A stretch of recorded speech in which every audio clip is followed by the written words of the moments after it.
Good morning, Dan and Amy. So the showdown. No, I'm not talking about Phil and Tiger on Thanksgiving. I'm talking about Jim Acosta and Sarah Sanders at the press briefing yesterday. Oh, yeah. I don't think these two are getting along well. Say we're not an enemy of the people. Say it, please. You didn't hear please you. say it. We deserve it. Let me tell you what you deserve, Jim. You deserve the full frontal assault from Sarah Sanders. That's sort of what he got. Press is not the enemy of the people. And she asked you whether or not the press is the enemy of the people. You read off a laundry list of your concerns about the press and things that you feel like are misreported, but you did not say that the press is not the enemy of the people. Say it! I think it would be a good thing if you were to say right here at this briefing that the press, the people who are gathered in this room right now, doing their jobs every day, asking questions of officials like the ones you brought forward earlier, are not the enemy of the people. I think we deserve that. The president has made his position known. I also think it's ironic. I'm trying to answer your question. Okay, well, I politely waited, and I even called on you despite the fact that you interrupted me while calling on your colleague. Well, I said it's ironic. Which is why I interrupted. Jim, I'm trying. But if you finish, if you would not mind letting me have a follow-up, that would be fine. But It's ironic, Jim, that not only you and the media attack the president for his rhetoric when they frequently lower the level of conversation in this country. Repeatedly, the media resorts to personal attacks without any content other than to incite anger. The media has attacked me personally on a number of occasions, including your own network, said I should be harassed as a life sentence, that I should be choked. ICE officials are not welcomed in their place of worship, and personal information is shared on the internet. When I was hosted by the Correspondents Association, of which almost all of you are members of, you brought a comedian up to attack my appearance and call me a traitor to my own gender. In fact, as far as I know, I'm the first press secretary in the history of the United States that's required Secret Service protection. The media continues to ratchet up the verbal assault against the president and everyone in this administration, and certainly we have a role to play, but the media has a role to play for the discourse in this country as well. She did a little emotional. That was good. She wouldn't say that she wouldn't, give Jim Acosta what he deserves, what he thinks he deserves. I wish she would have given him what I think he deserves, and said, "Jim, if you'd like to, we can continue this discussion outside, where I will commence to make you a stain in the road." Because I think she'd kick the snot out of him. Yeah, I think so too. Yeah, John Cass, our friend at the Tribune, sort of makes the point that Sarah Sanders was getting to in part, that suggesting that the D.C. press corps doesn't get Trump, but more importantly, they don't get the 63 million Americans who voted for him, and they don't care to get him. The jokes they tell at the White House Correspondents' Dinner, the show tunes they sing in costume at the Gridiron Dinner for the amusement of the ruling class are testament to their deference. They don't hold the political class accountable. They're handmaidens to it. They're the big government press corps. They understand the game, writes Cass, as it was played at Versailles, as it is played in Washington. They understand that peeling the skin off Donald Trump and trolling the almost 63 million Americans who voted for him drives viewership and internet clicks. While Cass does not defend some of Trump's excesses, he writes, "What concerns me are his voters, Trump's voters, our countrymen and women. That's half our nation. And what bothers me is that I really don't think many in journalism want to understand them. Shame them? Yes. Understand them? No.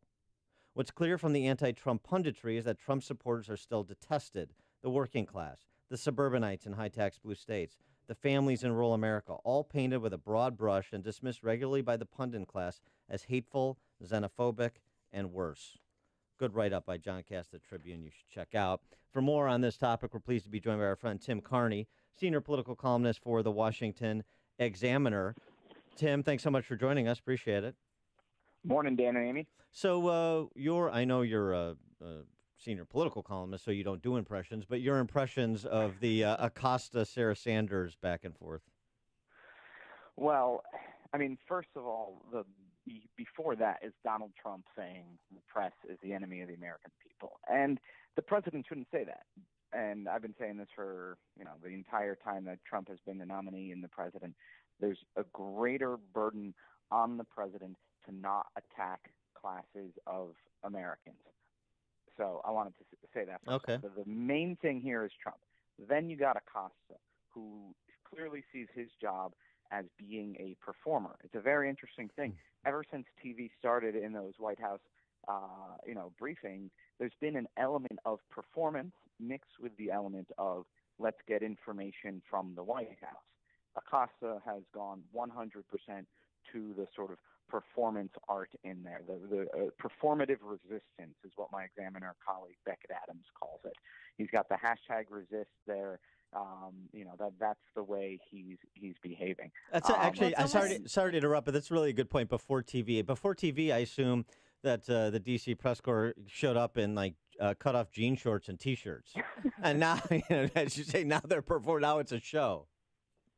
Yeah, it's definitely a show, and the fact is that the media, places like CNN, need to understand that there's a reason that Donald Trump gets away with what I think is a lie and a slander, which is that we in the press are the enemies of the people. And, Mark Caputo at Politico, who's generally a good reporter, he's their Florida reporter, but while, he made a tweet about a crowd at a Trump rally saying between all of them, there's probably one full mouthful of teeth. In other words, calling them all. Yeah, right. Rednecks. Exactly. Yeah. And it's not just the times that they mislead the reader.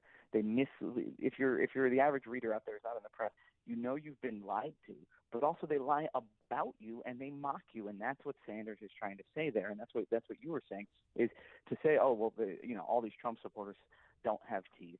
To go ahead and just the way they write about immigration. You had Vox.com, supposedly the explainer, conducted a poll of people, said, what are you upset about with immigration? And they said, oh, well, it's just racism and da-da-da, because they edit out the part where people say, well, I'm afraid that immigrants are going to come and they're going to, take jobs from other people and bid down wages. When that was the number one answer that these pollsters got, the people who write it up just leave that out because they have a story to tell about Trump voters, and they don't want to have any evidence contrary to it. So, yeah, it's a Trump. When the media attacks Trump, I think Trump's got a bully pulpit. He can fight back. When the media attacks a 47% of the country that voted for Trump, that's when I start to get upset, like Sarah Sanders does. Well, do you think Jim Acosta is acting like the victim here, or a victim? Yes, and as soon as Acosta went up and started reciting poetry, remember he was reading Emma Lazarus' poem. That's when I realized what he was doing. It was performing, it was auditioning, and I don't think it's good for the industry. I don't even think it helps his cause. I think it helps Trump's cause by people look and they say, this isn't a guy who's out there trying to get information. This is a guy who's out there trying to attack Trump. And again, I don't think there's anything that wrong with it. I'm a columnist. I think politicians deserve to be attacked. Right. But when the press sees that, when the public sees that the mainstream reporters think it's their job to knock down the president and to show him up and to stand up and perform, that feeds into Trump's lie about the press. Yeah, I tell you, when you start cheapening poetry, then you've drawn my ire. And he couldn't even memorize a poem. Exactly. I know, New Colossus too. It's like sixth graders know this. But if he starts reciting Robert Browning, it's on between me and him. I expect Whitman from him. Yes, right. It won't be old Captain, my Captain. I know that. Yeah. Politics too, since you keep a close eye on the political landscape. Interesting. We reported at the top of the hour, Diane Black losing that primary for governor in Tennessee to sort of an outsider businessman, Bill Lee, not spaceman Bill Lee from the Expos, different Bill Lee. But it's interesting what's happening to House Republicans who try to level up. Raul Labrador lost a primary for statewide office in Idaho. Obviously, next door to us to the east in Indiana, two popular incumbent Republicans, Luke Messer, Todd Rokita, lost to an outsider, Mike Braun. He's a state rep, but he's really sort of a businessman more. Yeah. So identified. Mark Sanford, Robert Pittenger, North Carolina lost. So it's interesting what's going on thinking about the midterms and control of the House. Is there not a lot of enthusiasm even for some erstwhile conservative House Republicans? No, that's right. Drain the Swamp is becoming an absolute dictate. I've met voters since they started reporting who would tell me I'm going to vote against everybody who's currently in office. I'm going to vote against them for re-election, and I'm going to vote against them if they seek a higher office. My only standard is if you're in politics right now, I'm going to vote against you. And I've been hearing that actually more and more from Republican voters, even after you get the Tea Party, which supposedly brings in the guys who were throwing out the bombs. And then you get Trump and you get these Trump supporters. And every time they throw out the bums, the people who get thrown in their place think, okay, I'm not one of the bums. But guess what? Just by being in office, you're one of the bums. So the more establishment you are, even if the establishment is becoming Trump's establishment or the Tea Party establishment, the more the voters want to throw you out. This is what we have to realize. A lot of people, conservative like me who's in Washington, I do a fellowship with the American Enterprise Institute. I'm into policy and this sort of thing. The average voter isn't into that. That's part of what made Trump appealing. He's not ideological. He doesn't have real policy views. He's just a burn it all down type of guy, and that's what they're doing. If you're a congressman, that's a strike against you. And if they want to burn it all down, they're going to vote against you. Well, Congresswoman Marsha Blackburn won her primary yesterday for Tennessee Senate seat. What are her chances against the former Democratic governor? This year, I think I buy into the idea that we are going to look at something of a Democratic wave, but I think it's going to show up very unevenly. I do not think it will show up in most of the South. You will get some of it in sort of the upper middle class suburbs. The analogies to your North Shore, Yes. highly educated, Yeah. upper middle class. Danger, Peter Roskam. Danger, Peter Yeah. Roskam. Yes, and that's where it's going to show up the most is in the Northeast and the upper Midwest, those suburban districts. The wave will also show up a little bit in Trumpy districts in the Midwest, the places that voted for Trump and maybe voted Republican because they were voting for Trump, but don't have an allegiance to the party. Trump's not on the ballot. They might go out there and vote against the incumbent, and then 2 years from now come back and vote for Trump again. The place where I don't think it's going to show up where it will show up the least is in the South.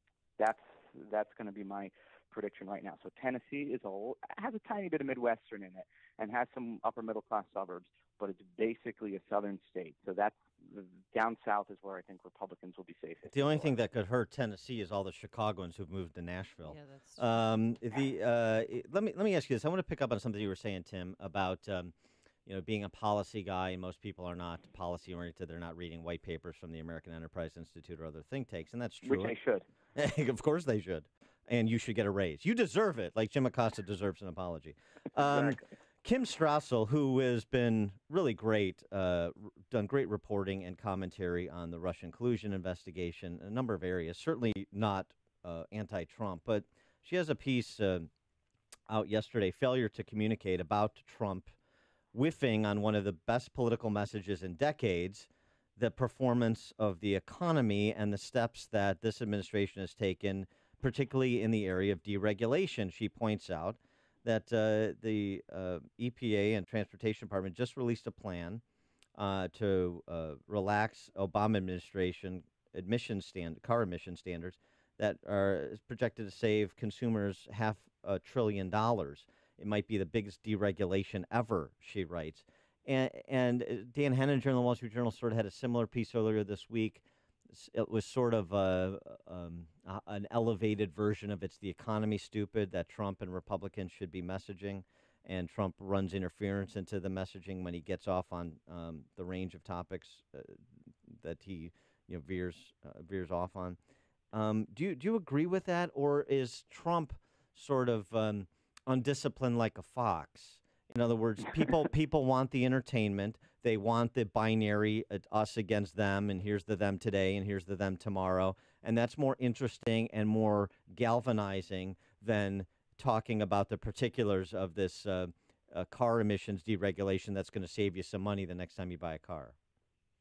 Well, surely what got Trump elected was picking fights with people, and that's what Trump still likes to do today. He'd rather fight with Jim Acosta than he would go out there and explain why his new regulation is going to, on the aggregate, cease the upward pressure on auto prices. He'd rather do that. He'll brag about the economy and take credit for it, but for him, it's a lot more fun to do that only if he gets to do it as part of fighting with somebody else. The reason he won the primary was because a lot of people thought nobody's fighting for me, and so Trump goes out there and he throws punches. And sometimes they make no sense at all, but that's what worked for him.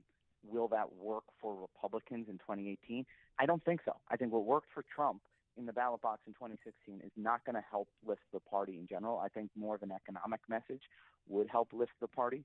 And, again, it might work for Trump again in 2020, but Trump sort of got one tune he's singing, and I agree with Kim Strassel that it's not gonna work in this midterm.